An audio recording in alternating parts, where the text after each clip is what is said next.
Hospital போங்க sir. ஐயா help பண்ணுங்க ஐயா. ஏய் ஆட்டோ நிக்கடா. ஏறுங்க சார். கரெக்ட்.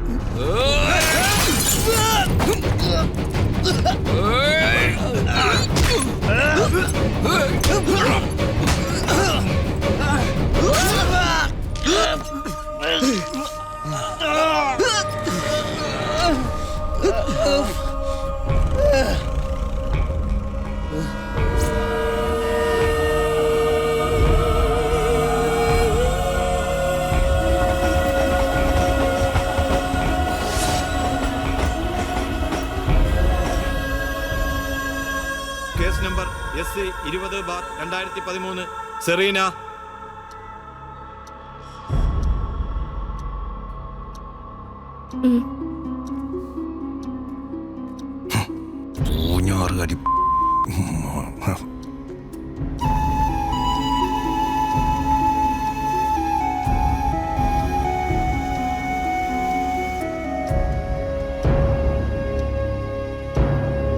കോടതി മുമ്പാകെ സത്യം മാത്രം ബോധിപ്പിച്ചുകൊള്ളാം. സത്യം മാത്രം. കോടതി മുമ്പാകെ സത്യം ബോധിപ്പിച്ചോളാം. സത്യം മാത്രം.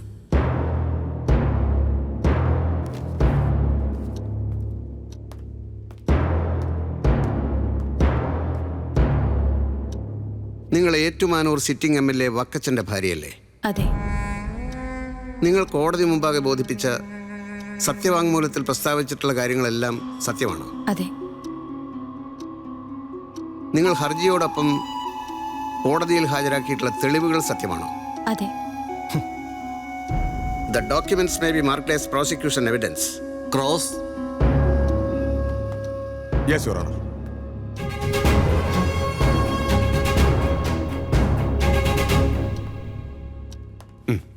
സംഭവ ദിവസം നിങ്ങൾക്ക് ഓർമ്മയുണ്ടോ? ഓർമ്മയുണ്ട്. 26/10/2013. അന്ന് നിങ്ങളും ഭർത്താവും ഡൽഹിക്ക് ട്രെയിനിൽ യാത്ര ചെയ്യുകയായിരുന്നില്ലേ? അല്ല, ഞാൻ എൻ്റെ വീട്ടിൽ തന്നെ ഉണ്ടായിരുന്നു. അതിന് തെളിവായി എൻ്റെ പേരിൽ വന്ന രജിസ്റ്റേർഡ് ലെറ്റർ ഞാൻ ഒപ്പിട്ട് വാങ്ങിച്ചതിൻ്റെ രേഖകൾ ബഹുമാനപ്പെട്ട കോടതിയിൽ ഹാജരാക്കിയിട്ടുണ്ട്. അല്ലാതെ മറ്റു തെളിവുകളൊന്നുമില്ല? ഉണ്ട്. ഞാനും എൻ്റെ ഭർത്താവും അന്നും അതിൻ്റെ പിറ്റേ ദിവസവും ഞങ്ങളുടെ വീട്ടിലെ ലാൻഡ് ഫോൺ ഉപയോഗിച്ചതിൻ്റെ തെളിവുകൾ ബഹുമാനപ്പെട്ട കോടതിയിൽ ഹാജരാക്കിയിട്ടുണ്ട്. കാര്യങ്ങൾ കൈവിട്ടു പോകുന്ന തോന്നണേ. അന്റെ വീട്ടിലിരുന്ന് ഓള് ഈ പറഞ്ഞതെല്ലാം പ്രോസിക്യൂഷന്റെ സമ്മർദ്ദം മൂലമാണെന്ന് ഞാൻ പറഞ്ഞാൽ? ഇല്ല, എന്നിൽ ആരും സമ്മർദ്ദം ചെലുത്തിയിട്ടില്ല. ഒരു സ്ത്രീ എന്ന നിലയിൽ, ഒരമ്മ എന്ന നിലയിൽ എൻ്റെ മനസാക്ഷിയുടെ സമ്മർദ്ദം മാത്രമാണ് ഈ സത്യം കോടതി മുമ്പാകെ ബോധിപ്പിക്കാൻ എനിക്ക് ധൈര്യം തന്നത്. That's all, Your Honor. Any re?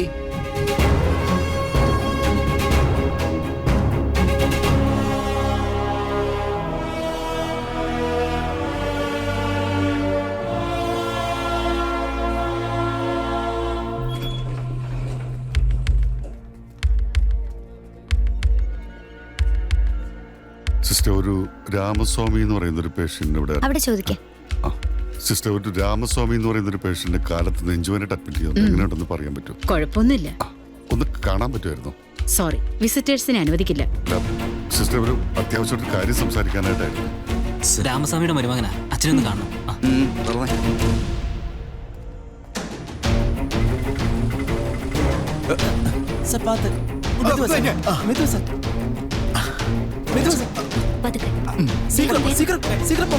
Your Honor, MLA Vakkachan കൂത്താട്ടുപറമ്പിലാണ് തന്റെ പിതാവെന്ന 14-കാരി രാഖിയുടെ വെളിപ്പെടുത്തൽ മാധ്യമ വാർത്തയായപ്പോൾ വക്കച്ചനക്കാരെ പാടെ നിഷേധിച്ചു. DNA ടെസ്റ്റിന് വരെ താൻ തയ്യാറാണെന്ന് പ്രഖ്യാപിക്കുകയും ചെയ്തു. എന്നാൽ പിന്നീട് ഒരു പിതാവിന്റെ സ്നേഹം നടിച്ച് വക്കച്ചനും പ്രതികളിൽ ഒരാളായ ദീപക് വർമ്മയും ചേർന്ന് രാഖിയെ രഹസ്യമായി സ്കൂളിൽ നിന്ന് തന്റെ എസ്റ്റേറ്റ് ബംഗ്ലാവിൽ കൊണ്ടുവന്നു.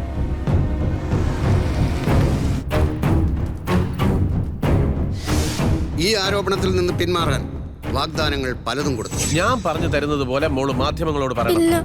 ഒന്നിനും വഴങ്ങാത്ത രാഖിയെ അവിടെ ഉണ്ടായിരുന്ന ജോഫി, സുബൈർ, മുനീർ എന്നിവരുടെ മുമ്പിൽ വെച്ച് മർദ്ദിക്കുകയും കൊല്ലുമെന്ന് ഭീഷണിപ്പെടുത്തുകയും ചെയ്തു. എന്നിട്ടും രാഖി വഴങ്ങിയില്ല.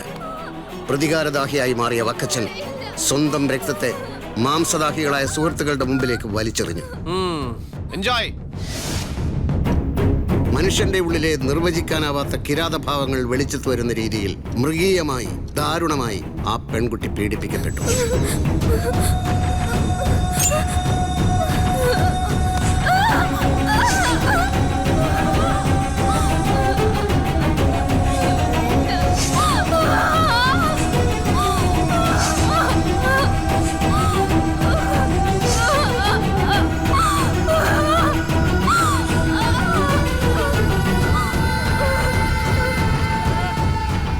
സംഭവം നടക്കുന്ന ദിവസം താനും ഭാര്യയും ഡൽഹിയിലേക്കുള്ള യാത്രയിലായിരുന്നു എന്ന വക്കച്ചന്റെ വാദം സെറീന തന്നെ നിഷേധിക്കുകയും അതിനുള്ള സപ്പോർട്ടിംഗ് ഡോക്യുമെന്റ്സ് എന്ന നിലയിൽ മൊബൈൽ ദൃശ്യങ്ങളടക്കം ഇവിടെ ഹാജരാക്കുകയും ചെയ്തിട്ടുണ്ട്.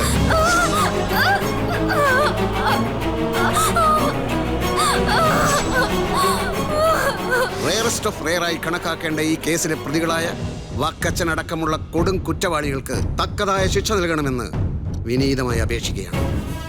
MLA വക്കച്ചന്റെ ഭാര്യ സെറീനയുടെ സാക്ഷിമൊഴിയുടെ അടിസ്ഥാനത്തിൽ കേരള മനസാക്ഷിയെ ഞെട്ടിച്ച രാഖി പീഡന കേസിലെ മുഖ്യപ്രതിയായി കോടതി കണ്ടെത്തിയ MLA വക്കച്ചന്റെ അറസ്റ്റ് ഏതാനും നിമിഷങ്ങൾക്കകം നടന്നേക്കുമെന്നാണ് അറിയാൻ കഴിഞ്ഞത്. കേസിലെ വക്കച്ചന്റെ പങ്ക് വ്യക്തമായ സാഹചര്യത്തിൽ കേരളമൊട്ടാകെ പൊട്ടിപ്പുറപ്പെട്ട പ്രക്ഷോഭത്തെ തുടർന്നാണ് ഈ അറസ്റ്റ്.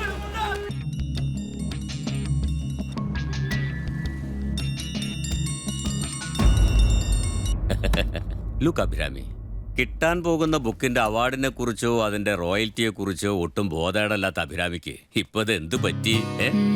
ഡിമാൻഡ് ഓഫ് മണി അത് പലപ്പോഴും അൺഎക്സ്പെക്ടഡ് ആയിരിക്കുമല്ലോ. ശരിയാ, ജീവിതത്തിൽ ഓരോ നിമിഷങ്ങളും അൺഎക്സ്പെക്ടഡ് അല്ലേ? Come on, have it. Thank U.